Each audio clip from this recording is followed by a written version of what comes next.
Good morning and welcome to our third Sunday of Lent. I hope that you are all well, particularly to the two viewers that I have. It's good to have you with us today. I'm going to begin by reading from John's Gospel, chapter 2, verses 13 to 22. Hear the word of God, and if you have a Bible to read along with, or you want to look at it on church planner, which accompanies this, then please do so. We begin. The Passover of the Jews was near, and Jesus went up to Jerusalem. In the temple, he found people selling cattle, sheep, and doves, and the money changers seated at their tables. Making a whip of cords, he drove all of them out of the temple, both the sheep and the cattle. He also poured out the coins of the money changers and overturned their tables. He told those who were selling doves, "Take these things out of here. Stop making my Father's house a marketplace." His disciples remembered what it was written, "Zeal for your house will consume me." Let's hear that again. "Zeal for your house will consume me." The Jews then said to him, "What sign can you show us for doing this?" And Jesus answered them, "Destroy this temple, and in 3 days I will raise it up." Then the Jews said to him, "This temple has been under construction for 46 years, and you will raise it up in but 3 days." But he was speaking of the temple of his body. After he was raised from the dead, his disciples remembered that he had said this, and they believed Scripture and that the word that Jesus had spoken. O Lord, thy word abideth. I want you to this morning think about one time that you have been so angry, so outraged. Now, I can think of 3 occasions in the church at Knightswood where I have lost my temper, and it doesn't happen often, but when I do, I become enraged and outraged. And each of the occasions, it's been to do with my perception of people being unjust and unrighteous and disrespectful. People's behaviour towards each other, someone trying to get over a point, someone mocking them, making that point, and someone stirring it from behind the scenes. That was one that sticks out with my mind to this day. Also with people who disregard situations that folk face themselves in. And I had apologised to the individual concerned, but I have a thing about anybody being discriminated against by disability and because of the colour of their skin or of their beliefs. So these things enrage me. But there are other things that make me angry in life. I'm really angry when I travel through our city and see this dear green place look like a dump. Now, I know that COVID has affected every working department within the City Council, and I know that COVID has affected each and every one of us. We homeschool here, my wife's working from home, and I try to do the majority of what I can from home, but obviously I can't do everything from home, such as funerals or whatever, so I've still got to be out and about. But when I see things like people at funerals not observing the 2-metre distance and the social distancing, and I think to myself, these same people wanted more folks at the funerals. That enrages me, it angers me. And so, is it unjust? Is it wrong for me to be angry? Well, I think Jesus is saying, no, it's not wrong to be angry if it's something that is really because it's unjust and not righteous and so on. But I know that sometimes after I've been angry, I have felt ashamed and I felt guilty. And I'm sure that there's probably many times in your whole household where you've maybe argued with a spouse or a child, family member or a neighbour, and after you've went away and I went, I should have bit my tongue and I shouldn't have said what I said. Or maybe I'm not sorry for what I said, but I'm sorry for the way I said it. the Apostle Paul writes in Ephesians, "Be angry but do not sin," and I find that incredibly difficult. Be angry and do not sin. And when I look at the actions of Jesus, who upturned tables and upset the status quo and challenged the money makers, because that's what they were money changers, but they were money makers because they were conning folk out of their money.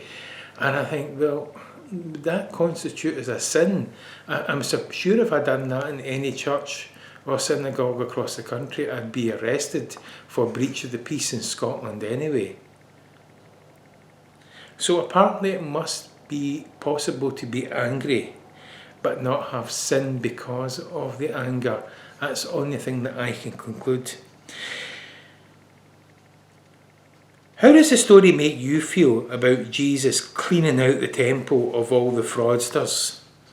In some hands I'm proud that he done it. But in other ways it makes me feel uncomfortable. Because perhaps it's my concept, thinking in that small jar that I told you about last week, that this is the nearest that we ever got to the concept of Jesus sinning.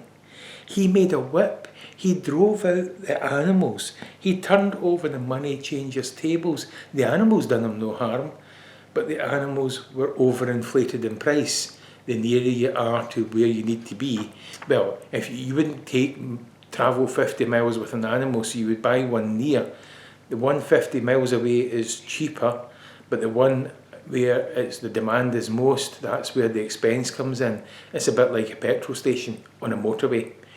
Those who are motorists know the prices. Come off the motorway and go to the wee streets at the side, and you'll find your prices are equivalent with the supermarkets and the high streets. But let's look at why Jesus got angry.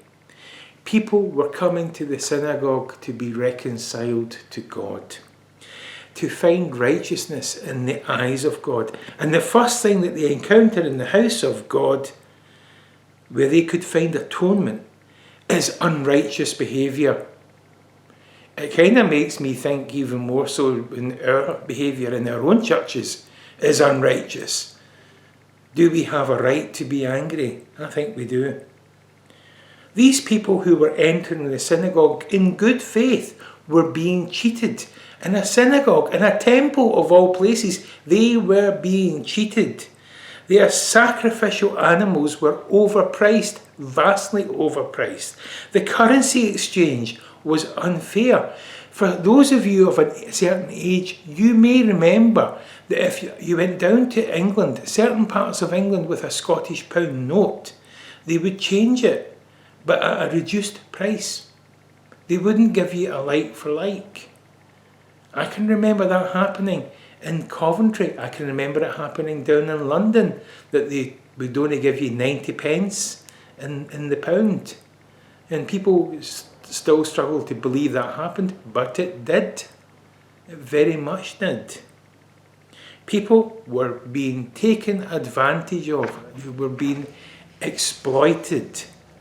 And there are many things in this life that make me angry about exploitation. Slavery, 0-hour contracts, workers' conditions being absolutely poor and intolerable, people being treated badly by employers. It enrages me still.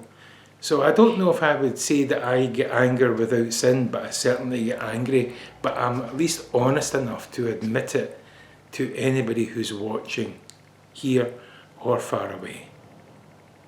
You know, years ago when I started to do my basic certificate in counselling skills, one of the things that we kind of learned, and not everybody agreed with this, but that anger was a sort of a reaction to an emotion that was underneath. Something pushed up the anger. Now, some people would say it was because of something spiritual within inside you, or something deep inside you, a held belief that you had was being pushed, and eventually it would boil up until you blow your top.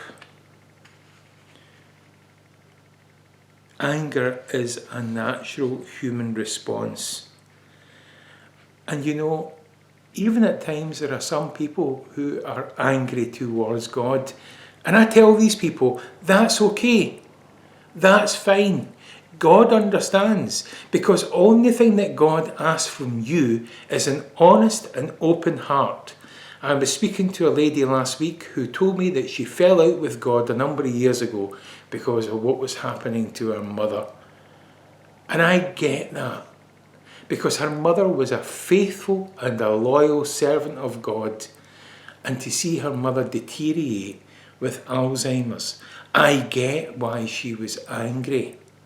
I get why she was angry with God.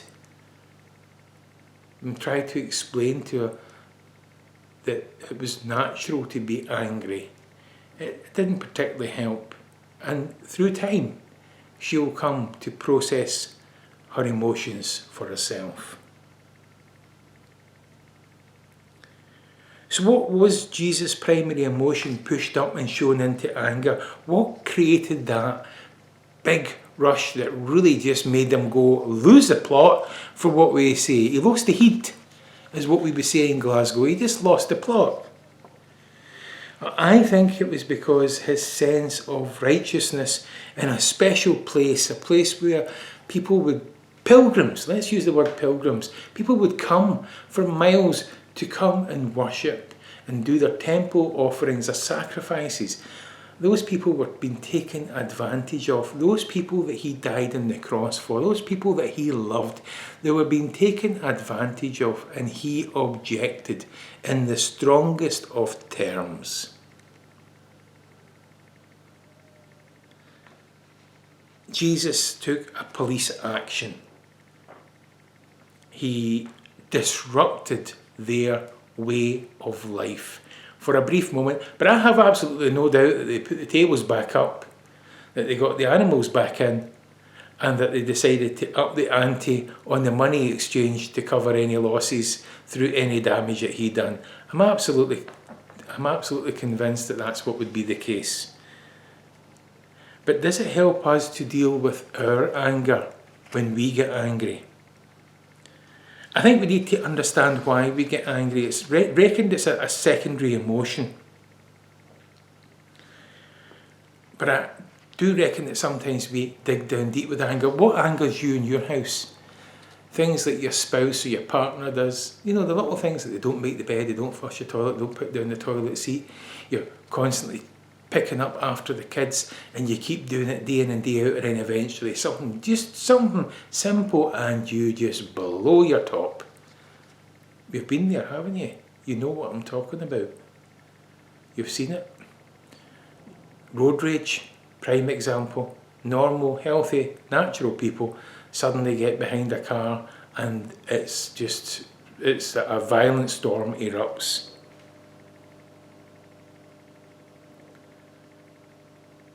And then we think about things that happen in life. Earthquakes, tsunamis, pandemics. All these things that we sit and we get angry about God with because he hasn't stopped, he hasn't prevented. And then we feel that God is far away, and we get lonely. And we get angrier because God feels even further away and even lonelier. And so a cycle begins without an end. It's a constant cycle. And maybe we express our anger at others at times. Perhaps it bothers us when others break the rules and we stick to them. There's been more complaints about neighbours having social gatherings to the police in this last year than there have been house break-ins. And that makes me angry in one way, because I get angry that these same people never see the house getting broken into, but see a neighbour having 3 people in the house. Now, I'm not condoning what those neighbours are doing, but for me, if you're going to be consistent with justice and reporting to the police, be consistent with everything. Don't pick and choose, because to be a bystander and watch something happening and then choosing to pick on something which you can be anonymous with, to me, that makes me angry. But that's just my principles. I wouldn't say something privately that I wouldn't be comfortable saying publicly, and vice versa.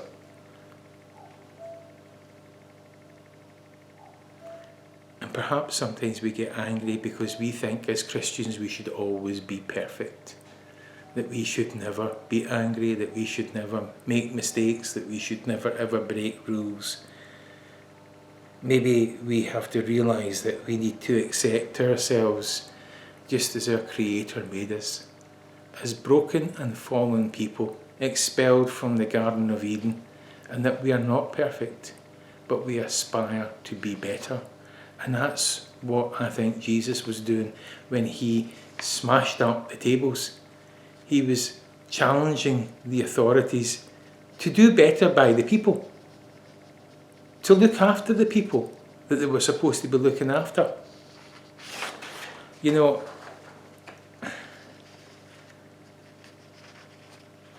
anger is a funny emotion that doesn't really always help.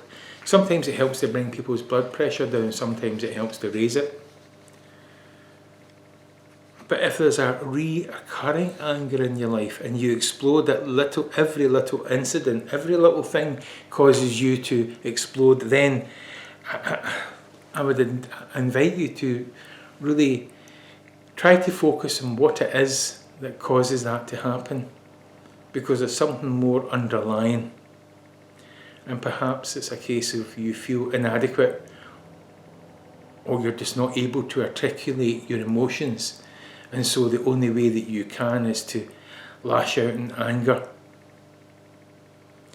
But I do believe that God sees past our anger. I honestly do. I believe that God sees past our anger. God knows when we're angry, and he knows why we're angry. And there are a lot of things in this world to be angry about. Christians being persecuted for worship abroad, 0-hour contracts, exploitation, slavery. When the banks caused the bubble to burst, it wasn't the banks that repaid the debt to society, it was the ordinary working man and woman that had to put their hand in their pocket and bail out the banks. And those same banks would be quite happy to repossess your home if you miss a couple of payments. It's that injustice, that incredulous injustice, that's what makes people angry. And God knows it. And I know it too. I know when people are angry and why they're angry. There's a lot of folk angry that the church is still closed, the building's still closed just now, but the church is still going. It's just not going in the format that they think, that they're used to. I think that when Jesus upturned that table, he was doing something else. I honestly, firmly, with passion and conviction beyond, believe that Jesus, when he upturned those tables, knew exactly what he was doing. And what he was saying was, to the people who suffer injustice, exploitation and persecution, Jesus was turning around to these people and saying, I know your needs, and I want to reveal to you the great love that I have for you. The great love that will set a course that I will die on the cross, because I will offend so many people that they'll gang up and they'll collaborate, and it'll be like a plot from a Hollywood movie. Of course, Hollywood wasn't created, but this is it. This is the start. This is where he really starts to upset people, because they ask, by what sign, by what authority? He's the Son of God. He is God on earth. That's by the authority. God is saying, I want you guys to have better, and I want these people out of the road. I want their evil ways out of the road, and I don't want you to follow and give credence to them. So I want you to have better. I want you to know that you are so loved, that you should be held high, and you should be treated with more respect and more love and more care. And that's very, very true. It's very, very true when the church makes mistakes. And my goodness, over the years, all churches and all church denominations have made some terrible mistakes. Child abuse, abuse of vulnerable people. I'm not pointing a finger at any denomination, because none of us are perfect. But what I am saying is, that's not what God wants. And God knows when you're angry. And he knows there's anger in the world. And all I'm going to ask you to do today, the only thing I'm going to leave you with is just remember that Jesus took these things, he'd done these things because he knew fine well that he was setting the course toward Jerusalem. He knew fine well what was going to happen to him. He knew it. But he also knew that he had to do it because he had to go to that cross because he loved you. And he continues to love you so much.